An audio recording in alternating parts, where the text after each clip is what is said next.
എന്റെ മരുമക്കളെന്ന് പറയുന്ന 3 രാക്ഷസികൾ എന്നെ കഴുത്തിന് പിടിച്ച് വെളിയിൽ തള്ളിയത് നീയും കണ്ടതല്ലേ? എന്നിട്ടും രണ്ടും കൽപ്പിച്ചാ ഞാൻ ഇങ്ങോട്ട് തിരിച്ചു വന്നത്. എല്ലാരും എന്നോട് ഇറങ്ങി പോവാൻ പറഞ്ഞു. പക്ഷെ DK എനിക്ക് കൈ തന്ന് തിരിച്ചു കയറ്റി. അതെന്തിനാണെന്ന് എനിക്ക് ഇപ്പോഴും മനസ്സിലാവുന്നില്ല. കൊല്ലാനാണോ അത് വളർത്താനാണോ? കൊല്ലാൻ തന്നെയാടി.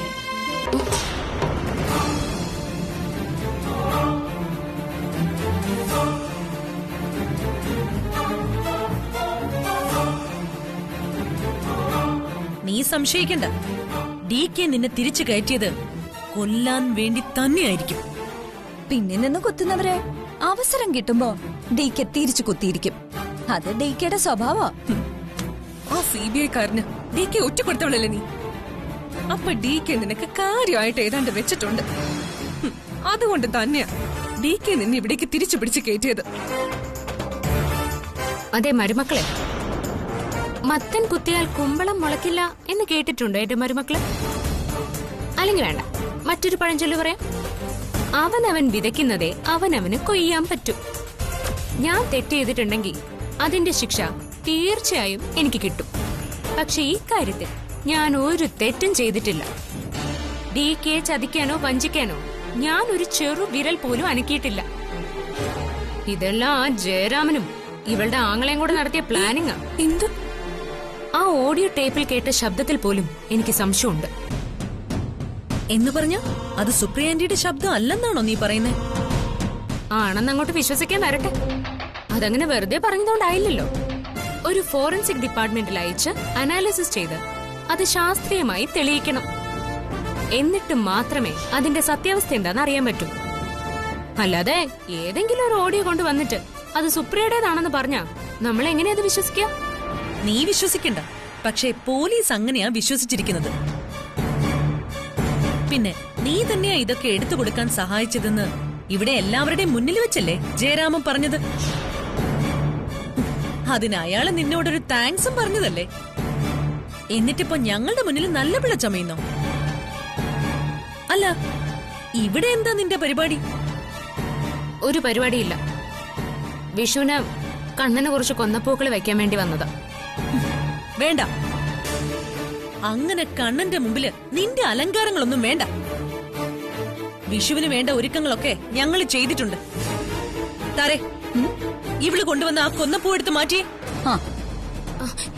അതവിടെ വെക്കേ. മോറ് നിക്കടി. അതവിടെ വെക്കല്ലേ പറഞ്ഞ. മോറുണ്ട്. ഇത് നീ ഇവിടെ വെക്കണ്ട. അതെ, ഇവിടെ വിഷുക്കണി ഒരുക്കാനുള്ള അവകാശം ഞങ്ങൾക്ക് 3 പേർക്കാ. അവിടെ വെക്ക.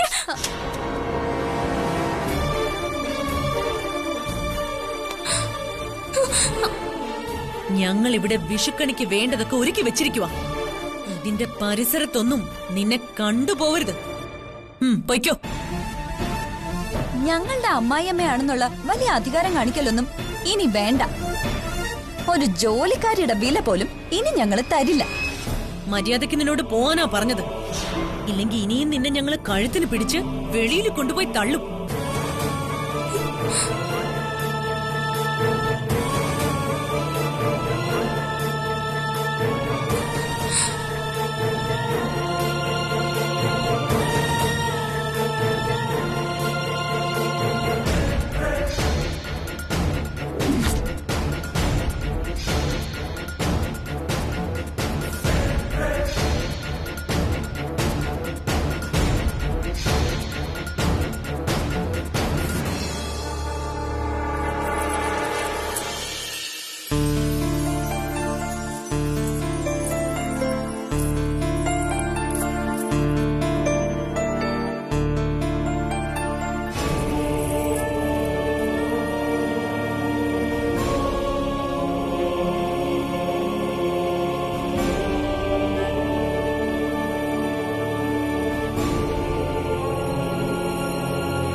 അമ്മ, അമ്മ, ഞാൻ ഈ വീട്ടിലെ ആരാ? ജോലിക്കാരിയാണോ? അതോ അതിലും താഴെയാണോ എന്റെ സ്ഥാനം? എല്ലാവരും എന്നെ കുറ്റപ്പെടുത്തിക്കോട്ടെ, ശിക്ഷിച്ചോട്ടെ, വേണമെങ്കിൽ ഉപദ്രവിച്ചോട്ടെ. പക്ഷെ അമ്മ എന്നെ ഇങ്ങനെ അവഗണിക്കുന്നത് എനിക്ക് സങ്കടമാ. എന്തെങ്കിലും ഒന്ന് മിണ്ടമ്മേ. അമ്മ ഇങ്ങനെ മിണ്ടാതിരിക്കല്ലേ. അമ്മ ഇങ്ങനെ മിണ്ടാതിരിക്കുമ്പോ എന്റെ ചങ്ക പറഞ്ഞു പോകുന്ന പോലെയുണ്ട്. എനിക്ക് അബദ്ധം പറ്റിയിട്ടുണ്ട്, മണ്ടത്തരവും പറ്റിയിട്ടുണ്ട്, ഇല്ലെന്ന് ഞാൻ പറയുന്നില്ല. പക്ഷെ മനഃപൂർവ്വം DK ചതിക്കാൻ വേണ്ടി ഞാൻ ഒന്നും ചെയ്തിട്ടില്ല. അമ്മയുടെ മോനെ രക്ഷിക്കാൻ വേണ്ടിയാ സത്യം പറഞ്ഞ ഞാൻ ഇവിടെ നിന്നത് തന്നെ. എന്നിട്ടും എനിക്കതിന് കഴിഞ്ഞില്ല. ആ ജയരാമൻ എന്റെ അച്ഛനെ കേസിൽ കുടുക്കി ജയിലിൽ അടയ്ക്കുമെന്ന് പറഞ്ഞപ്പോ ഞാനൊന്ന് പേടിച്ചു പോയി. എന്ത് ചെയ്യണമെന്നറിയാതെ പകച്ചുപോയി. അതുകൊണ്ടാ അയാൾ പറഞ്ഞത് വിശ്വസിച്ച് ഞാൻ ഇങ്ങോട്ട് തിരിച്ചു പോന്നത്. എന്റെ ഭാഗത്തും തെറ്റുണ്ട്. അമ്മയോടോ DKയോടോ ഞാൻ ഇതിനെ കുറിച്ച് പറയണമായിരുന്നു. ആ തെറ്റ് എന്റെ ഭാഗത്ത് സംഭവിച്ചിട്ടുണ്ട്. അതിന് ഞാൻ എന്ത് പ്രായശ്ചിത്തം ചെയ്യാനും തയ്യാറാ. പക്ഷെ എന്നോടിങ്ങനെ മിണ്ടാതിരിക്കല്ലേ അമ്മ. അധിക്ഷേപിച്ചാലും തല്ലിയാലും ഞാൻ സഹിച്ചോളാം. പക്ഷെ ഈ അവഗണന എനിക്ക് സഹിക്കാൻ പറ്റുന്നില്ല. എന്റെ പെറ്റമ്മയെ കളി ഞാൻ സ്നേഹിച്ചതല്ലേ. എന്നോടിങ്ങനെ ചെയ്യല്ലേ. ഞാൻ അമ്മയുടെ കാല് പിടിക്കാം, പ്ലീസ്. അമ്മ, ഞാൻ മനസ്സറിഞ്ഞ ആരെയും ചതിച്ചിട്ടില്ല. എന്നെ വിശ്വസിക്കൂ.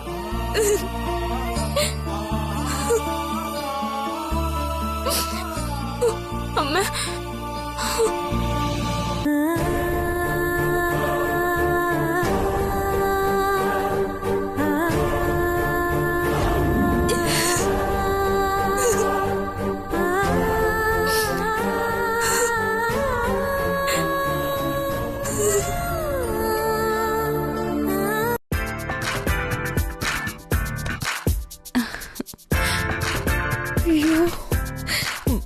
ഈ സാരി എനിക്ക് ഇഷ്ടപ്പെട്ടു. ഇത് ഞാൻ എടുത്തോട്ടേടി മോളെ. അയ്യടാ, ഇതേ സാരിയല്ല, ഹാഫ് സാരിയാ. ഈ പ്രായത്തിൽ ഹാഫ് സാരി ഉടുത്ത് ആശ തീർക്കണ്ട. അവരവർക്ക് കിട്ടിയതങ്ങ് ഉടുത്താ മതി. അമ്മയ്ക്ക് കിട്ടിയത് നല്ല സാരി തന്നെയല്ലേ. ഓ, എന്തൊരാക്രാന്തം അമ്മേ. ആക്രാന്തം കൊണ്ടല്ലടി, ആണ്ടിൽ ഒരു ഓണത്തിനും സംക്രാന്തിക്കുവാ നിന്റെ അച്ഛൻ ആകെ ഒരു സാരി വാങ്ങിച്ചിരുന്നേ. അതാണെങ്കിലോ ദാ തീരെ വില കുറഞ്ഞതും. സാരി ആഭരണങ്ങളും അണിയാൻ ആഗ്രഹമില്ലാത്ത പെണ്ണുങ്ങളുണ്ടോ? എന്റെ ആഗ്രഹത്തിനനുസരിച്ച് ഞാനൊരു നല്ല സാരി ഇതുവരെ ഉടുത്തിട്ടില്ല. അപ്പൊ പിന്നെ അത് കിട്ടാൻ അവസരമുള്ളപ്പോ അത് ഉപയോഗിക്കണ്ടേ? അത്രേ ഉള്ളൂ. ആ, അമ്മ സങ്കടപ്പെടണ്ട. എനിക്ക് സാരി വാങ്ങിക്കുമ്പോഴെല്ലാം അമ്മയ്ക്കും കൂടി ഒരെണ്ണം വാങ്ങിക്കാൻ ഞാൻ അവിനാഷിനോട് പറയാം. പോരെ? കളിയാക്കല്ലേടി. ഇതിട്ടോണ്ട് നടക്കാൻ പറ്റിയില്ലെങ്കിലും ഞാനിതൊന്നും എടുത്തു നോക്കിക്കോട്ടെ. അയ്യേ, ഈ അമ്മയ്ക്ക് എന്താ വട്ടായോ? ഇങ്ങനെ പോയാ മിക്കവാറും എനിക്ക് വട്ടാവും മോളെ.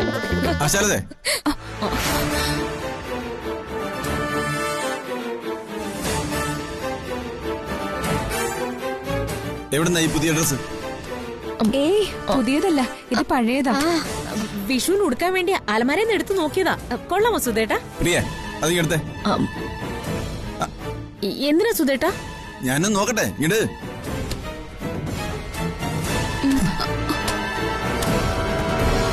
ഇതാണോ പഴയ ഡ്രസ്? ശരതേ, കള്ളം പറയുമ്പോ ഒരു മയത്തി പറയണം. ഇത് പുതിയ ഡ്രസ് അല്ലേ? എന്നെ പറ്റിക്കാൻ നോക്കുക. അതെ, ഇത് ഞങ്ങൾ വാങ്ങിച്ചതാ. നിങ്ങൾ വഴക്ക് പറയുമെന്ന് കരുതിയാ പറയാതിരുന്നേ. ഇന്നിവിടെ ആരാ വന്നത്?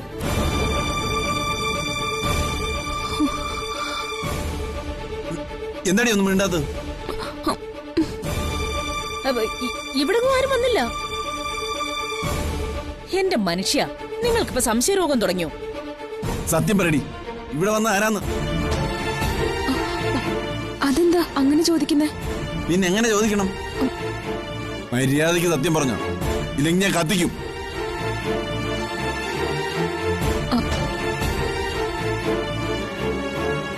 അത് പിന്നെ എനിക്ക് അവിനാശി വാങ്ങി തന്നതാ. നിനക്ക് ഡ്രസ് വാങ്ങിച്ചാൽ അവനാരടി?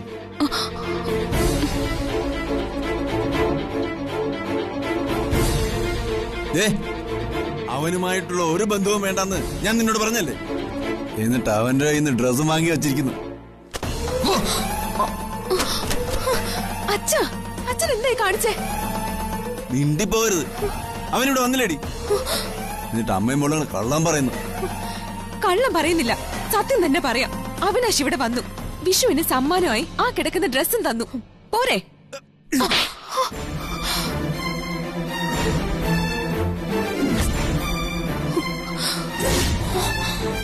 അഹങ്കാരി, ധിക്കാരം പറയുന്നു. നിങ്ങൾ എന്തിനാ മനുഷ്യ എന്റെ മോളെ തല്ലിയത്? മിണ്ടരുത്.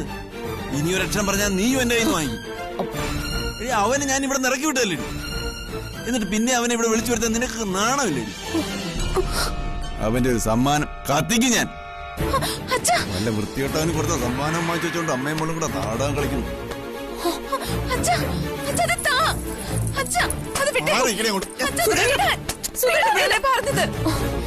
പ്രായപൂർത്തിയായവരാ ഞാനും അവിനാശും. എന്റെ ജീവിതത്തെ കുറിച്ച് ഒരു തീരുമാനം എടുക്കാൻ എനിക്കാണ് അവകാശം. അതുകൊണ്ട് എനിക്ക് അവിനാശിനെ ഇഷ്ടമാണ്. ഞാൻ അവനെ തന്നെ വിവാഹം കഴിക്കും. ദേ, ഇനി എന്റെ മോളെ തൊട്ടുപോകരുത്. അലറണ്ട. സ്വന്തം മോൾക്കൊരു നല്ല ബന്ധം വരുമ്പോ അത് മുടക്കാൻ ശ്രമിക്കുന്ന നിങ്ങളൊരു അച്ഛനാണോ? മേലിൽ അച്ഛൻ എന്റെ കല്യാണ കാര്യത്തിൽ ഇടപെടരുത്.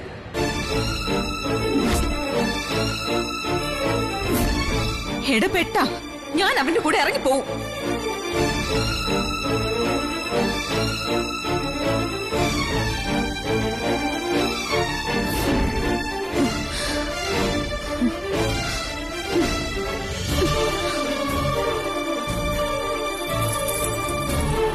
അവനവൻ ഇരിക്കേണ്ടിടത്ത് അവനവൻ ഇരിക്കണം. ഇല്ലെങ്കിൽ ഇതായിരിക്കും ഗതി. അനുഭവിച്ചോ?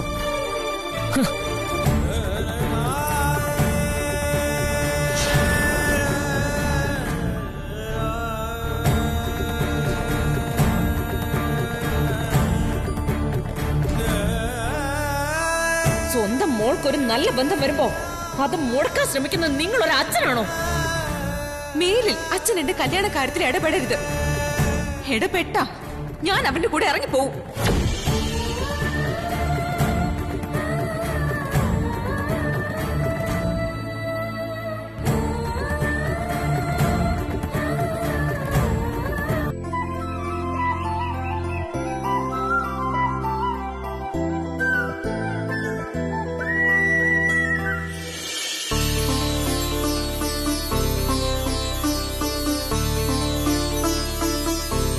മൈ ലിറ്റിൽ കണ്ണ, ഈ വിഷു ഹാപ്പി ആയിട്ടിരിക്കണേ. അടുത്തൊരു കൊല്ലം ഞങ്ങളെ കാത്തോളണേ. ആ, ഇനി എല്ലാരും കണ്ണു തുറന്നോളൂ, കണി കാണാം. ദേവാ,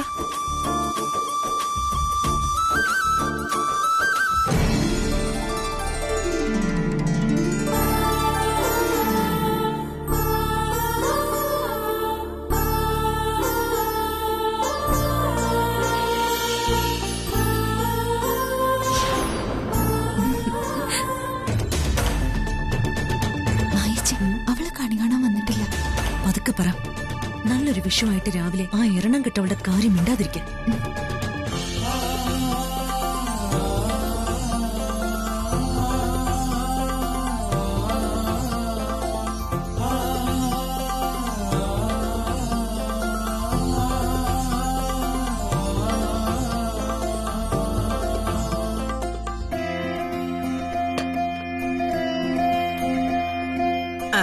ഇനി എല്ലാവർക്കും കഴിഞ്ഞിട്ടും തരാം. മോനെ, നീ തന്നെ കൊടുക്ക്. അത് വേണ്ടമ്മേ, അമ്മ തന്നാ മതി. അതിലും വലിയ ഐശ്വര്യം മറ്റെന്തിനാ ഉള്ളത്? ശരി.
കണി കാണാൻ വരരുതെന്ന് നിന്നോട് ഇന്നലെ പറഞ്ഞതല്ലേ, പിന്നെ എന്തിനാടി നീ ഇങ്ങോട്ട് എഴുന്നള്ളിയത്?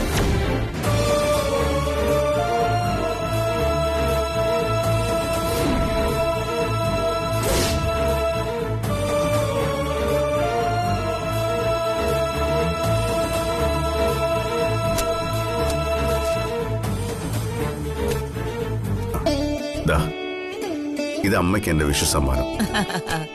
Thank you my sun.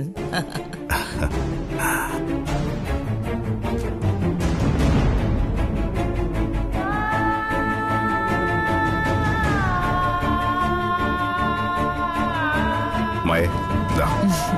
Thank you D K. തര, ദാ. Chitra. Thank you D K.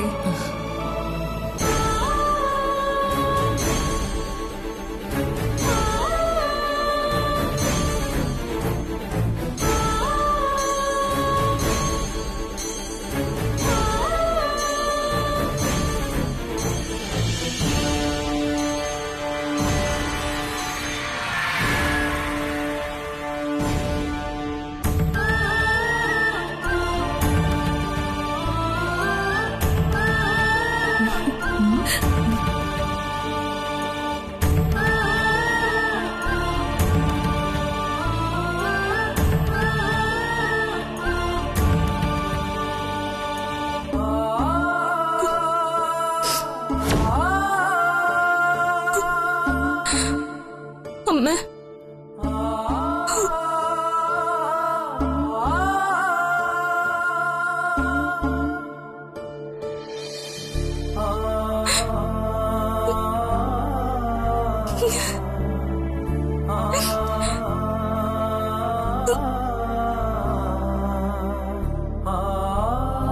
ഇത്രയ്ക്ക് എന്നെ ശിക്ഷിക്കണോ കണ്ണു?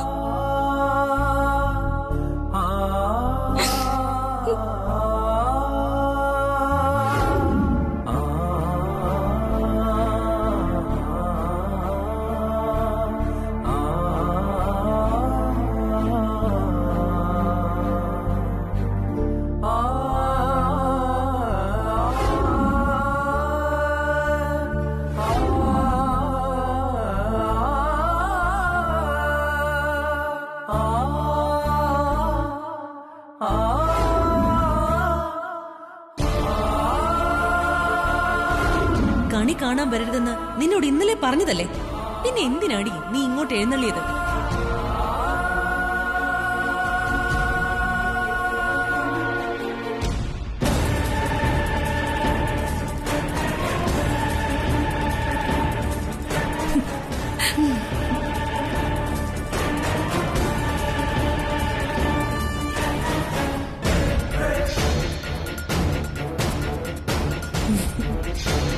എന്തു പറ്റിയാലും കുലുങ്ങാത്ത ഞങ്ങളുടെ അമ്മായിയമ്മയ്ക്ക് ഇന്നിതെന്തു പറ്റി? പാലം കുലുങ്ങിയാലും കേളം കുലുങ്ങില്ല എന്ന മട്ടിലായിരുന്നല്ലോ അഹങ്കാരം അത്രയും. ഇന്നിപ്പോ കുരങ്ങ് ചത്ത അഭ്യാസിയെ പോലെ കുത്തിയിരിക്കാൻ എന്തുണ്ടായി അമ്മായിയമ്മേ? താരേച്ചി, ഇന്നത്തെ വിഷുക്കൈ നീട്ടം നമ്മുടെ അമ്മായിമ്മയ്ക്ക് പൊലിച്ചു. ജീവിതത്തിൽ ഇനി എത്ര വിഷു വന്നാലും ഇന്നത്തെ വിഷു ഇവിടെ മറക്കില്ല. സ്വന്തം ചിറകിനടിയിൽ ചേർത്ത് പിടിച്ച അമ്മായിമ്മ തന്നെ പുറം കാലുകൊണ്ട് തൊഴിച്ചെറിഞ്ഞു. കഷ്ടം, നിന്റെ ഒരു വിധിയെ. അട്ടയെ പിടിച്ച് മെത്തയിൽ കിടത്തിയ അത് കിടക്കില്ല ചിത്രേ. എത്ര വൃത്തിയുള്ള സ്ഥലത്ത് കൊണ്ടിട്ടാലും അത് അതിന്റെ തനി സ്വഭാവം കാണിക്കും. എന്തൊക്കെയായിരുന്നു നീ ഇവിടെ കാണിച്ചു കൂട്ടിയത്? ഒടുവില് മൂഷിക സ്ത്രീ പിന്നെയും മൂഷിക സ്ത്രീയായി. എടീ, നീ ഈ വീട്ടില് ഞൊളച്ചു ഞൊളച്ച് കയറി വന്ന അട്ടയാ, ചോര കുടിക്കുന്ന കുളയട്ട. കുറച്ചുനാൾ അമ്മ നിന്നെ എടുത്ത് തലയിൽ വെച്ചു, തരാൻ പാടില്ലാത്ത സ്ഥാനമാനങ്ങൾ നൽകി ആദരിച്ചു. പക്ഷേ തലയിലിരുന്ന് താൻ പെറ്റു വളർത്തിയ മകന്റെ പ്രാണനൂറ്റി കുടിക്കുകയായിരുന്നു നീ എന്ന് ആ അമ്മയ്ക്ക് ഇപ്പോഴാ മനസ്സിലായത്. അത് മനസ്സിലായപ്പോ അമ്മ തന്നെ നിന്നെ തൊഴിച്ചെറിഞ്ഞ് തീയിലിട്ടു. അതിന്റെ പൊള്ളല നീ ഇപ്പൊ അനുഭവിക്കുന്നത്. എല്ലാവർക്കും വിഷുക്കൈ നീട്ടം തന്നപ്പോ അമ്മ നിനക്ക് മാത്രം തന്നില്ല. എങ്ങനെ കൊടുക്കും? അമ്മയുടെ ചങ്കിനിട്ടല്ലേ ഈ കുളയാട്ട കടിച്ചത്.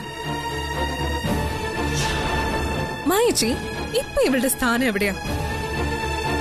നമ്മുടെ വീട്ടിലെ ജോലിക്കാരുടെ ഒപ്പം, അതോ അതിലും താഴെയോ? നിന്റെ അമ്മായിയമ്മ നിനക്ക് വിഷുക്കൈനീട്ടം തരാത്തതില് സത്യം പറഞ്ഞ ഞങ്ങൾക്കും വിഷമമുണ്ട്. അതുകൊണ്ട് ഞങ്ങള് 3 പേരും ചേർന്ന് ഞങ്ങളുടെ അമ്മായിയമ്മയ്ക്ക് ഒരു വിഷുക്കൈനീട്ടം നൽകാൻ തീരുമാനിച്ചു. ഞങ്ങളുടെ അമ്മായിയമ്മയ്ക്ക് കൈനീട്ടം നൽകേണ്ടത് ഞങ്ങളുടെ കടമയല്ലേ? താരെ അതിങ്ങടുത്ത്.